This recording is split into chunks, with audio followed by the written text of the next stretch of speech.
सकारात्मक सोच को आओ सारे भारत में फैलाए, सकारात्मक ऊर्जा का आओ सब में संचार कराएं। ऐसा ना हो कि हम अपनी जिम्मेदारी भूल न जाएं। क्यों इंतजार करें हम किसी का, आओ एक मशाल जलाए। सकारात्मकता के उदय का चलिए हम उद्घोष कराएं।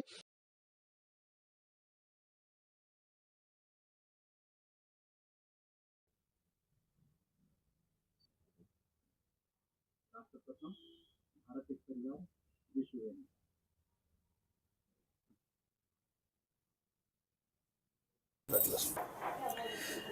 जय हिंद। जय हिंद।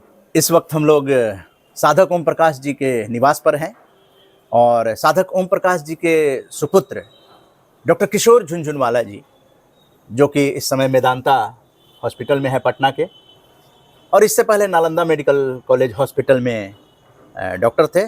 और इस समय जो है हम लोग बात कर रहे हैं प्राकृतिक चिकित्सा की और अध्यात्म की बात कर रहे हैं। शरीर और मन दोनों के स्वास्थ्य के लिए क्या कुछ सकारात्मक आंदोलन कर सकता है? चूँकि आप सकारात्मक आंदोलन से काफ़ी सालों से जुड़े रहे हैं, कुछ बैठकों में जो आरजेएस की हुई थी उसमें आपने सीपीआर की ट्रेनिंग भी दी थी, जो पार्टिसिपेंट्स आए थे। तो आज आपका क्या संदेश होगा जब 18 नवंबर 2024 को RJS PBH RJS positive media की साधक ओम प्रकाश जी के निवास स्थल पे बैठक हो रही है? सबसे पहले आप सभी लोगों का, आरजेएस परिवार का, जैसे परिवार का मैं भी पार्ट हूँ, मेरे पिताजी जब इसमें एक्टिव मेंबर हैं, फिर भी आप लोगों का बहुत स्वागत है। हमारे घर पे आए और आप लोगों ने एक गोष्ठी रखी और जिस विषय पे आपने चर्चा की। दूसरी बात है आरजेएस के साथ जो जुड़ाव है, जिसमें आपने हमेशा एक सकारात्मकता की बात की और उसका इम्पैक्ट देखते हैं आज के डेट में। अखबारों में देखता हूँ, हमारे आज राजनेताओं को देखता हूँ, पुलिस विभाग को देखता हूँ और अखबारों में पढ़ता हूँ, हर जगह आज के डेट में सकारात्मकता की बात होती है। सो जो सकारात्मकता शब्द अपने आप में एक आंदोलन लेता हुआ दिख ही रहा है। और इसके लिए जो आयोजित आपके जो वेबिनार है, मैं व्हाट्सएप ग्रुप में हमेशा देखता हूँ कि आप लोग एक रेगुलर वे पे ये आरजेएस परिवार एक वेबिनार ऑर्गेनाइज कर रहा है। आपका मन्ना जी, आपका जो नेतृत्व है, इसकी कंटिन्यूटी, निरंतरता को बरकरार रखना एक बहुत ही मैं कह सकता हूँ, क्योंकि हम लोग जुड़े हुए हैं इससे, और इसको रखना कोई आसान काम नहीं है, पर आपने इसकी निरंतरता बरकरार रखी हुई है। 2047 तक रखना है और पूरी उम्मीद है। और आपने जिस तरह का ये इसने प्रदर्शन किया है, आप इसको बरकरार रखेंगे।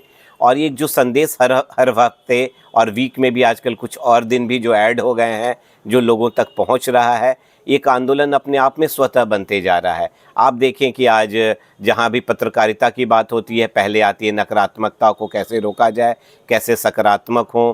आप देखेंगे हमारे मतलब जैसे मैंने कहा पॉलिटिशियंस भी है, वो बातें करते हैं। अभी हम लोगों ने देखा कि पुलिस ने एक्शन भी लिया। अभी एक डॉक्टर्स के ऊपर जो कलकत्ता में अटैक हुआ, कुछ लोगों ने उनका नाम और कुछ अखबार में उसके बारे में जब लिखा गया, तो हमारे पुलिस विभाग, हमारे पॉलिटिशियन ने एक्शंस भी लिए गए कि नहीं, किसी के बारे में सिर्फ एक सकारात्मक, एक पॉजिटिव बात करनी है, न कि हम निगेटिविटी को प्रचारित करें। और आज आपका जो विषय है, जिसके बारे में आपने कहा रखा है, प्राकृतिक चिकित्सा के बारे में और अध्यात्म के बारे में, निश्चित तौर पे अध्यात्म और प्राकृतिक चिकित्सा जुड़ी हुई है। वैसे मैं एलोपैथिक का डॉक्टर हूँ, मैं क्रिटिकल केयर का एक्सपर्ट हूँ, मेदांता में हमेशा सिक और सिकेस्ट पेशेंट को देखता हूँ, मुझे पता है। लेकिन जिसको मैं देख रहा हूँ वो टिप ऑफ द आइसबर्ग है। टिप ऑफ द आइसबर्ग करने का मतलब बिल्कुल कुछ लोग हैं जिनकी ज़िंदगियाँ बच सकती हैं। लेकिन यदि कहा जाए एक लार्ज स्केल पे देखा जाए, हमारी एक प्रिवेंटिव मेडिसिन की बुक होती है, उसमें भी कहा जाता है कि medicine at large is politics. कहने का मतलब यही है कि यदि हम मेडिसिन को एक लार्ज वे में देखते हैं, तो जब तक वो जीवन से जुड़ी नहीं हो, हमारी जीवन शैली इम्प्रूव नहीं करे, हमारे जीवन में आध्यात्मिकता ना आए, तब तक जो है अच्छा स्वास्थ्य नहीं कहा जा सकता। और स्वास्थ्य के डेफिनेशन में भी है स्पिरिचुअल एंड सोशल वेलबींग, जो हेल्थ का मेडिकल डेफिनेशन है। मैं किसी और के हेल्थ के मेडिकल डेफिनेशन को जो वर्ल्ड हेल्थ ऑर्गेनाइजेशन कहता है उसका एक इम्पॉर्टेंट कंपोनेंट है, जिसमें कहा गया है health is a state of not merely free from disease, is a state of where we have the mental, social and spiritual well-being.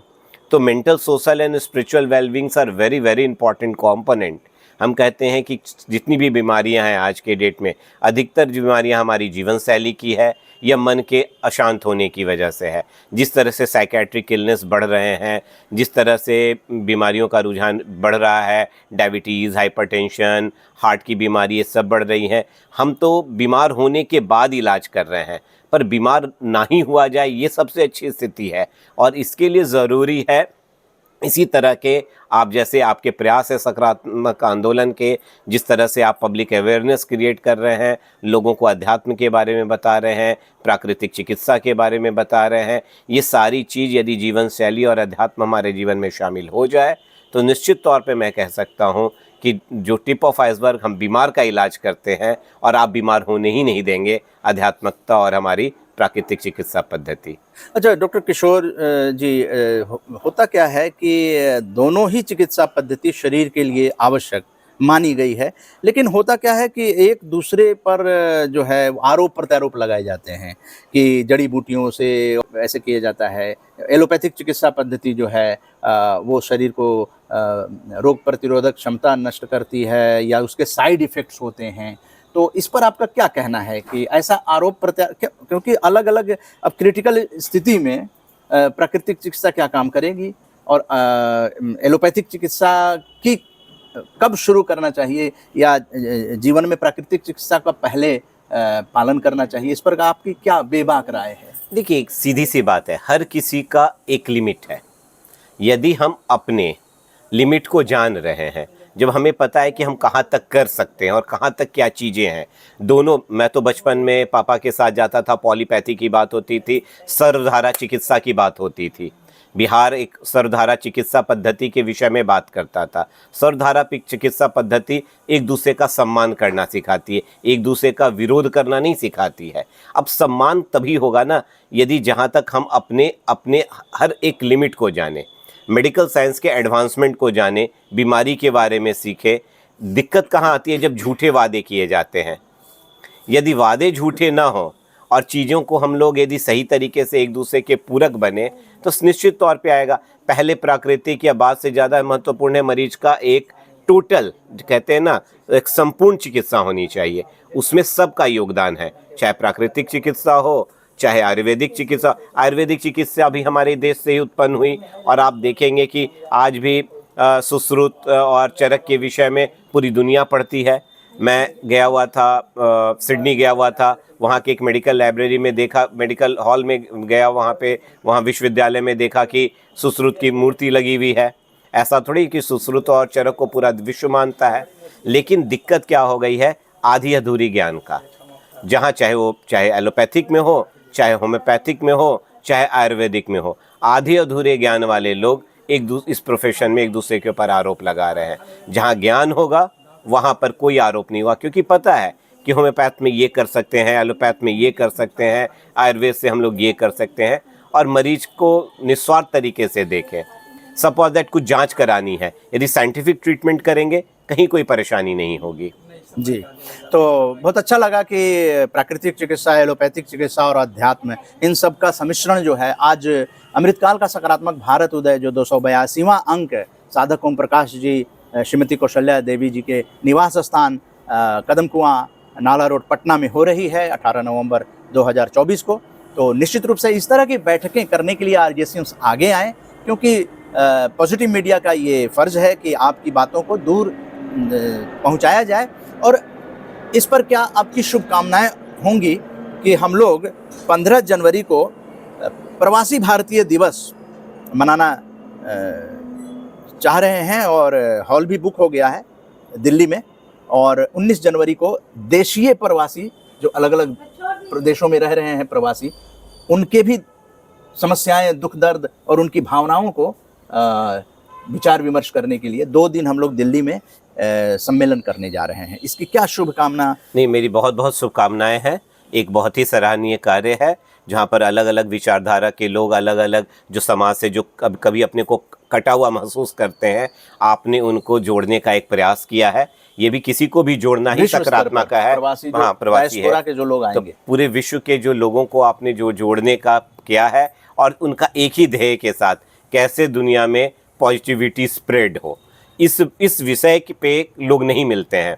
उन विषय जोड़ा जाता है कि कैसे इन्वेस्ट करें, विषय जोड़ा जाता है हम कैसे विदेश पहुंच जाएं, लेकिन आपने विषय ही रखा है इतना अनूठा सा, जिस विषय है कि कैसे पॉजिटिविटी स्प्रेड हो, एक दूसरे को फ़ायदा ना हो, एक दूसरे के लिए पॉजिटिविटी स्प्रेड हो।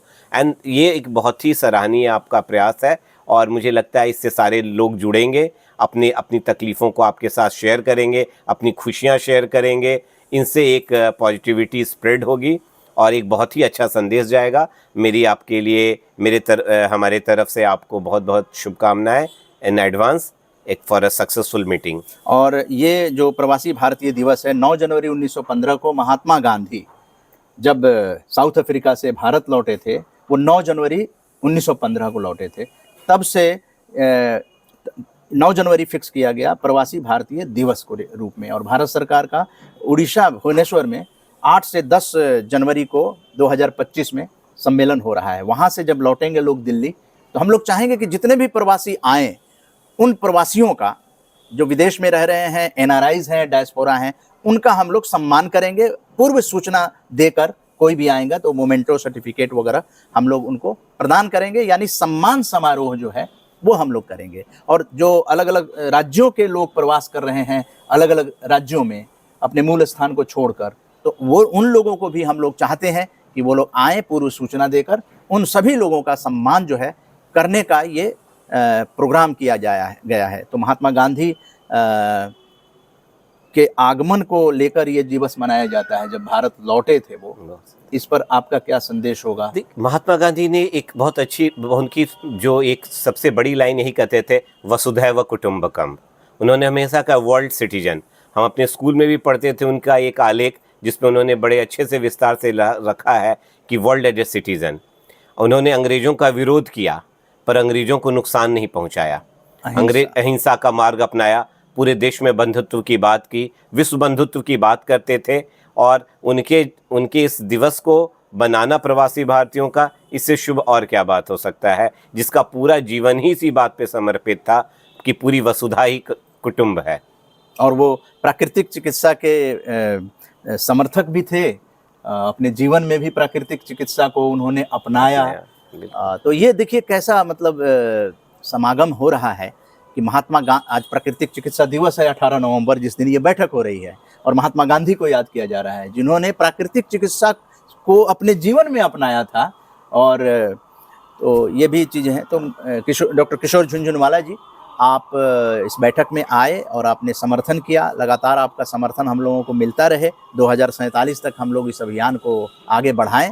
इसके लिए आपने अपना कीमती समय दिया, और पुस्तक हम लोगों ने प्रदान किया है। निश्चित रूप से इस पुस्तक के माध्यम से भी हम लोग सकारात्मक आंदोलन को आगे तक पहुंचा रहे हैं।